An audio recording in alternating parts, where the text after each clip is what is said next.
Hi everyone, I'm Greg McGruder, a member of the board of the DC Environmental Film Festival, and it's my pleasure to welcome you to this discussion about the film Uniontown, the winner of the festival's 2020 Eric Moe Award. This award was established for the 2014 festival by Julia and Richard Moe in memory of their son Eric, to honor his strong interest in film and his commitment to sustainability. The award recognizes a short film that artfully documents the efforts and inventive solutions that groups and individuals implement to balance the needs of humans and the environment.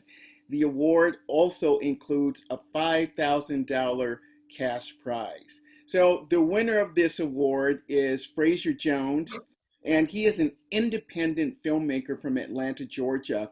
And after studying film at NYU, he moved to Australia to write a children's series for Nickelodeon.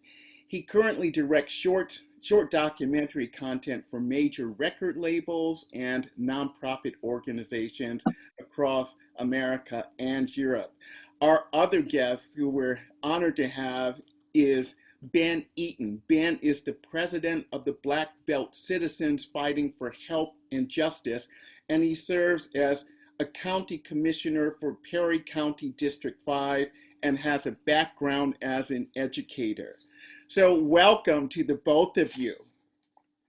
Thank you so much. Great to be here. And congratulations for creating this film. And Ben, congratulations of being such a distinctive character in this film. So Fraser, I've got one question. Let's start. What was it that made you want to do this particular film on this topic of environmental justice in this location? How did you find Uniontown? Yeah, I guess Uniontown kind of found me when I was young. I actually had a family friend who had a farm nearby Uniontown, so I would grow up going to the area on road trips and just saw a beauty of this town, of this small southern town with a lot of just beautiful, underappreciated area around it. I thought in this part of the world that not many people have gotten the privilege to see, but I knew there was also the landfill that I would pass on the way in, and I kind of was always reading articles about Uniontown and noticed that coal ash was coming into the town, and I was confused why these toxic substances were put in such a pretty place with an amazing community. So it wasn't until years later when I really got my film degree and wanted to make documentaries that I followed up with Uniontown and researched more and came across this organization called the Black Belt Citizens. So for me to see their story with YouTube and with their website was just kind of a call to action to say, this is a community fighting against something very difficult to fight, and I think their story needs to be told, and I'm happy to help however I can.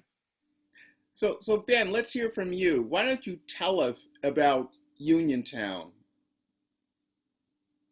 Well, Uniontown is a small place with about 2,200 people, and it's predominantly Black, 95% Black. And we have our problems like others have, but we are a very poor county, a very poor community. So Uniontown is, the people in Uniontown are, in my opinion, they're too good to be going through what they are going through right now, to be in this situation. But if you were here, I believe, or if you come to visit, I believe you will like the place. It's home. I think, Fraser, you did a very good job of capturing the spirit of Uniontown and the love of Uniontown, and just looking at the way that you captured it, it's like, wow, there's something always going on in Uniontown. Ben, is that true? Well, yes and no. Yes, it's true. There's always something going on. It used to be a lot more in Mm-hmm. the past than it is now. We're having a hard time with keeping businesses Yeah. and different things going.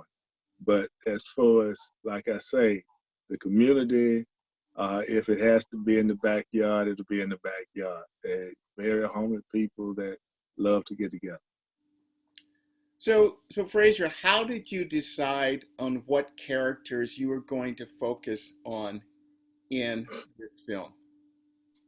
We've got Ben and Yeah, I got really lucky once I met the Black Belt citizens of meeting Ben and Esther and Sally and all these people that were members of the Black Belt citizens and just this community that forms around there. So they were really kind to me, took me in and served me meals and took me to church with them. And just, I felt very comfortable around them and felt like these are the people I can quickly identify fighting for justice, both environmental justice and health and just a prosperous community. So to me, they seem like immediate protagonists of a film, and just started documenting their lives over the course of a few months, kind of coming in and out of town. so Esther is clearly a force of nature. Ben, Absolutely. that was that you agree with me? Yes. Yes, she is. Very good friend of mine as well. So Fraser, what I thought was fascinating about your film, and just following Esther's journey, you open the film with Esther standing in the middle of the street, singing that spiritual "Sooner Will Be Done," and that is typically a song that you hear sung at funerals and talking about going. I mean, because literally the last line is going to be meet my Lord, but Esther, you know, has this resilience and this hope that's at odds with that song. Can you talk about why you included that as the opening? Yeah, of course. It was, I think we actually recorded her singing it by the river. We just said, if you feel like singing any song, we're just going to keep the camera rolling. And that's what she chose. So we took the audio of that, and it gave me chills while she was singing it, of just this vulnerability and honesty of, that's the first song that comes to mind, but it seems to represent the spirit of Esther, or of the general community. Then as well, I felt like of this is, we're having these troubles now, but they won't be here forever. And there's this kind of call to keep fighting and pushing, and that a faith that it will be better and that the wrongs will be made right. And that's not an easy fight to get there, but it felt like there's problems here, but we won't have these problems forever, seemed to be the echoing in my mind. So, Ben, let's talk about the organization, the Black Belt Citizens Fighting for Health and Justice. And that term Black Belt just refers to that fertile strip of land that crosses Alabama. Yeah, But it initially referred to the land, but since and that land was where cotton was farmed, correct? And correct. since so many black folks were involved in that labor intensive work, it also sometimes refers to black folks as well. Can you talk about that organization? And I mean, it's very specific, for fighting for health and justice, not just the Black Belt Citizens Association. Yes, sir. You know, I'm familiar with this little section across the central part of Alabama is considered to be the Black Belt, and for all the same reasons that you just mentioned. But Black Belt Citizens Fighting for Health and Justice was an organization that were developed before me, and I sort of like just took on after deciding that I want to be a part of a fight for something better for this community. And their name, the name of the organization, was just inspiring to me in order to continue on. We have, we have these things within ourselves that actually, it's sort of an embedded fight, and I can't stand to sit on something knowing if I can be a part of it to make things better. Therefore, I decided that I would become a part of Black Belt Citizens. Okay. So in your fight for health and justice, you are battling a lot of different fronts. I mean, you have a catfish factory that's causing pollution. You've got a cheese plant that's causing pollution, the landfill with the coal ash, and then you have the sewage system that's in need of repair. So, I mean, does it ever seem overwhelming? Yes, it does. Not to mention that at times we feel that we have, I hate to say it, police brutality. And a little 2,200 people in the town. Elsa, she speaks more about that because she has been living here longer than I have. But these are some of the things that we feel. The problems are overwhelming, and they tend to continue to mount. And if we don't, it's sort of like if you have problems with the automobile and you don't tend to that problem, eventually there will be many problems, which makes it difficult to handle one of them. So we just try to stand up for what's right for the community and the people here, and try to eliminate some of these problems. And I guess that's why it always seems that we getting into a fight, because we stand up, try to stand up against what is wrong. And justice is just that, just. It's not unjust. Justice is everyone having the same opportunity, and our health is important as well.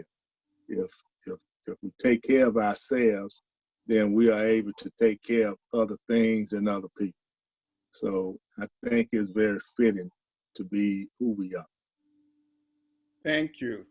So Fraser, you were able to capture that spirit, but you had so many moments that, were just so insightful about what Ben and the Black Belt Citizens Association are dealing with. There was one instance, Ben, when you were at I guess it was the city council meeting, and the city council folks, I guess that was a city council meeting, because it looked like the mayor was there, and they just didn't seem to be responding to what it was you wanted. And I'm like shocked, thinking, well, don't they know there's a filmmaker in the room here? So, and or do they not care that there's a filmmaker? I mean, because it was just kind of subtly kind of recalcitrant. I mean, so how were you able to get that kind of intimacy with people who were against the efforts of the Black Belt Citizens Association, and also the intimacy with all of your other characters, like Esther and her family and the other characters?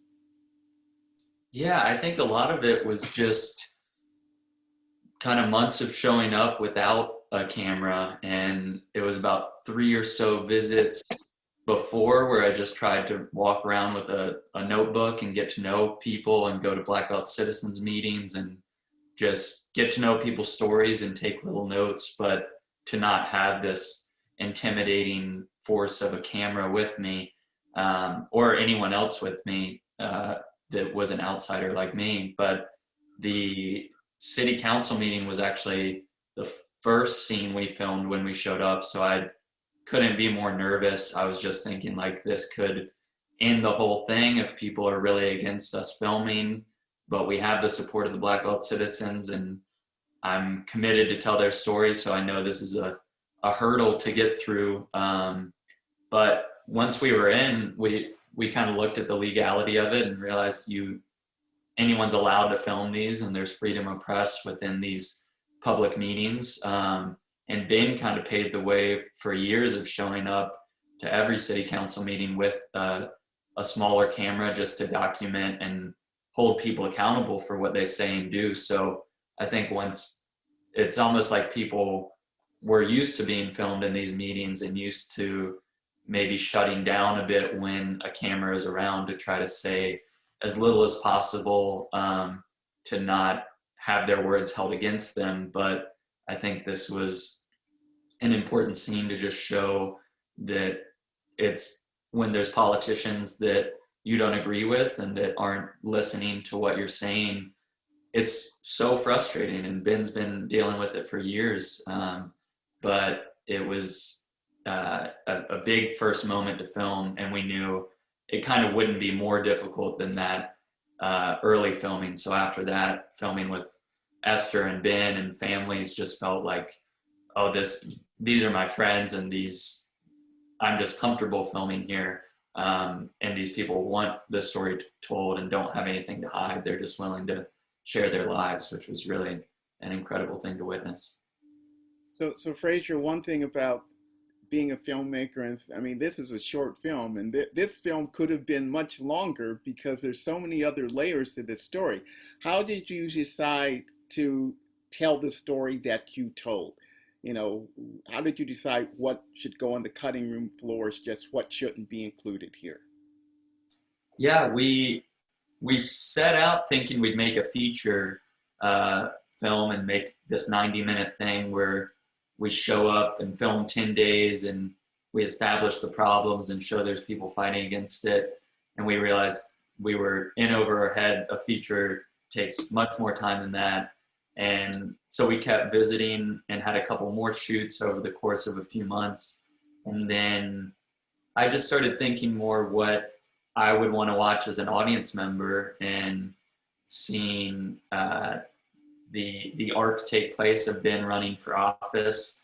At the point where he announced his candidacy, I was thinking, like, where is this film going? I'm committing to doing it, but this could be 5 more years of filming to let some natural story arc take place without forcing it on anyone. But when I heard Ben was running, I was like, this is either the best thing or the worst thing, because we're gonna film it, and he wants it filmed, the community's okay with it, but that day of filming of his election was terrifying, of thinking if he loses and we're here, and he's up against really powerful forces that are tough to beat. So we were just hoping he could win, and this could be the natural end and a hopeful end of this story, because I see plenty of environmental films that don't have that sense of hope or celebration. So to have that once he won was exhilarating, and thinking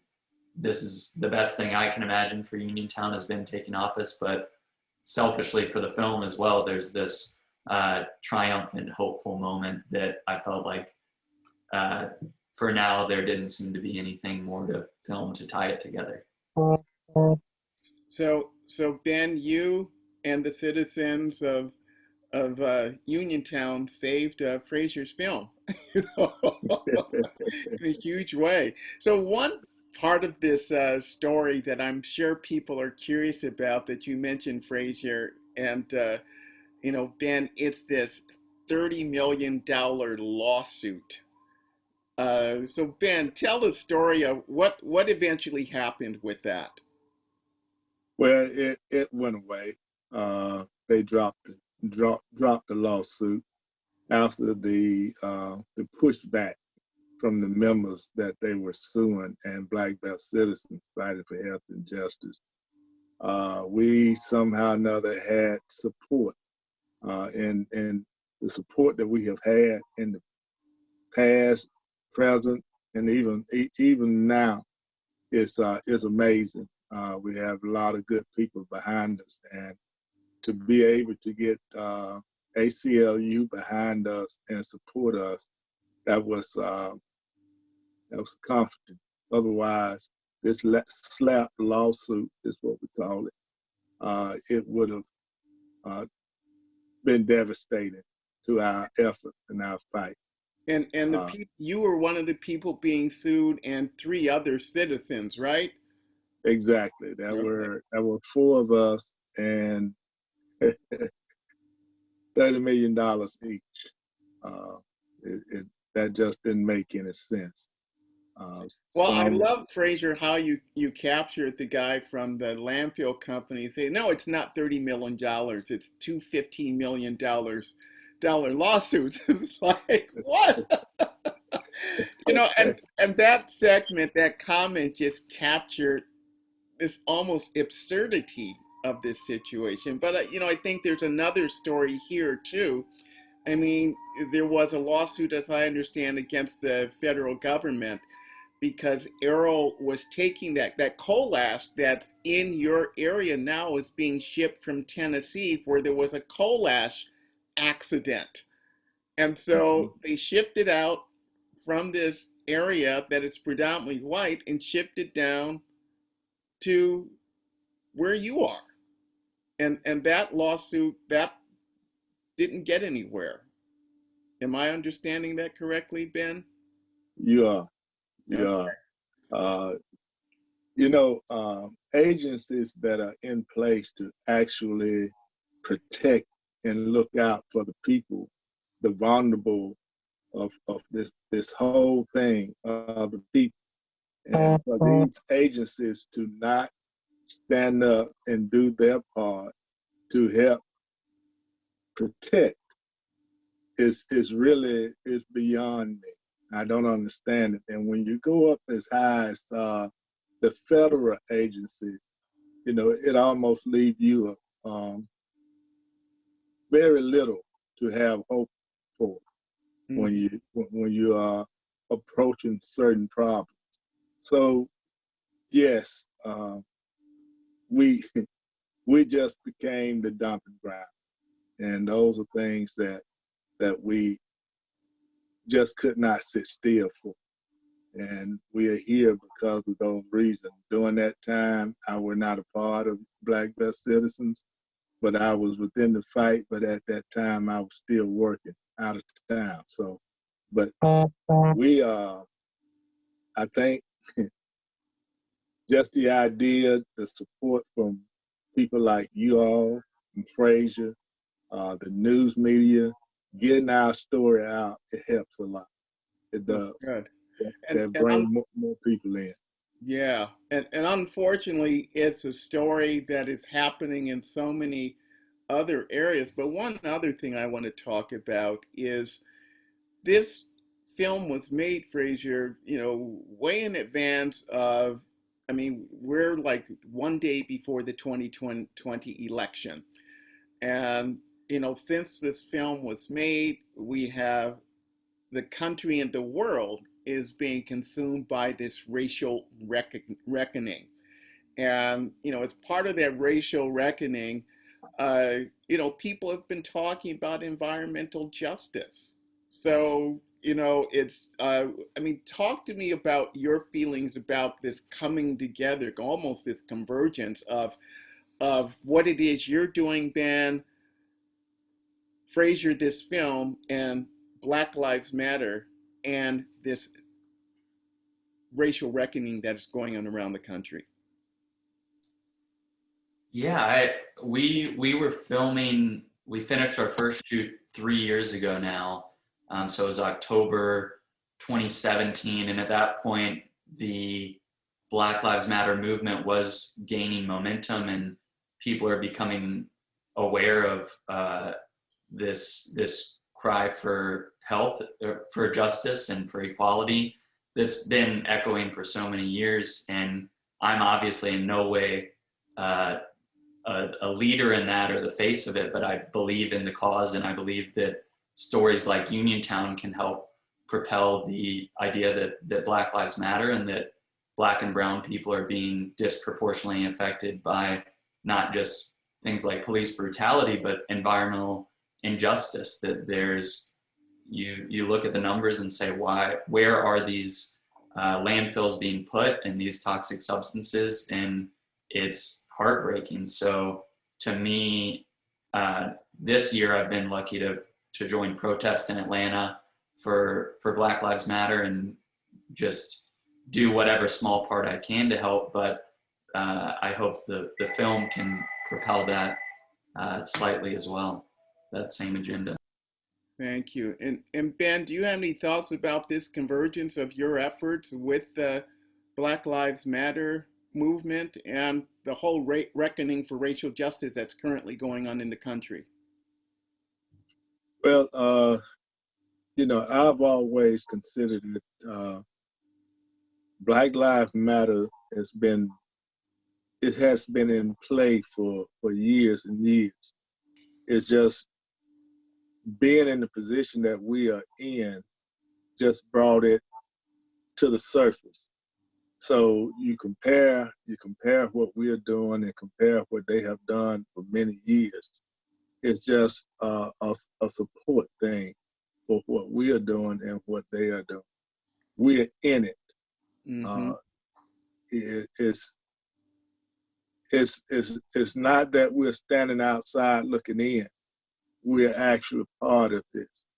So that being in that position, we should have more input by actually getting out and doing our part.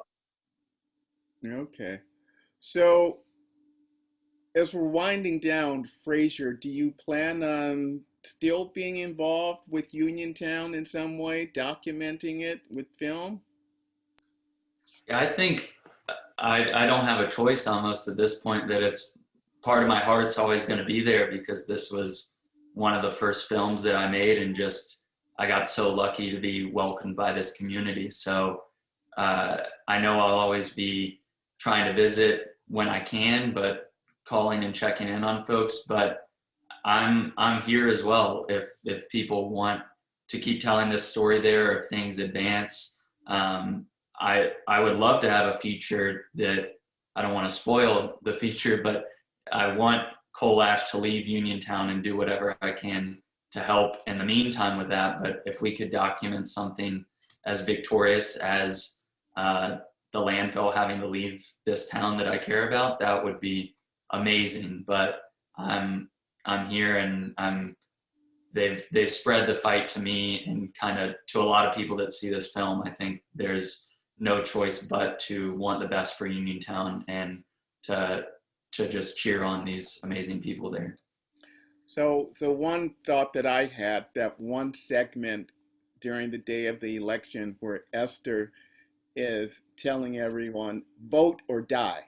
I mean, to me, that's just that segment alone is like, okay, yes, vote or die. Exactly. Yeah, those are the two options. So Ben, tell me what is going on in Uniontown today. What is Esther doing? What is happening in the town on the eve of the election? What are people feeling? Well, I think people are feeling the tense. They're tensed up in sort of a way that is is mind-boggling. They know what they have to do. It's like earlier I was talking to Fraser about what the new mayor of Uniontown did on yesterday. He was installed Saturday, and on Sunday had a parade where he paraded around the entire city, encouraging people to get out and go, offering himself as well as many others that was in the parade to help transport people if they need transportation. I am hoping that they use that opportunity to get out and vote if they have not already voted. Otherwise, I hope they have gone out and voted early. We can't afford to leave one vote behind. We need to bring all of them forward. And in order to do what we want to be done, just treat it equally, treat it fairly and justly. We have to get out and vote. Okay. Well, thank you. I think we'll end on that note and that call to action. Ben, thank you so much for the work that you're doing in Uniontown and in the county. And Fraser, thank you as well for creating this wonderful film that documents a story of environmental justice that needs to be flipped on its head and turned into a story of environmental justice. And congratulations again for winning the Eric Moe Award. And I think one thing special with significant with the Eric Moe Award is that every film that we have selected as a winner is about the story of one person or a group of people who are working against what seem to be surmountable odds to affect some kind of change in the environment. And, you know, Ben, you are certainly an example of that. Esther is, and the Black Belt Citizens Association for Health and Justice is as well. So, all right, all, thank you so much. And I want to thank all of you for joining us in this discussion with Fraser Jones and Ben Eaton.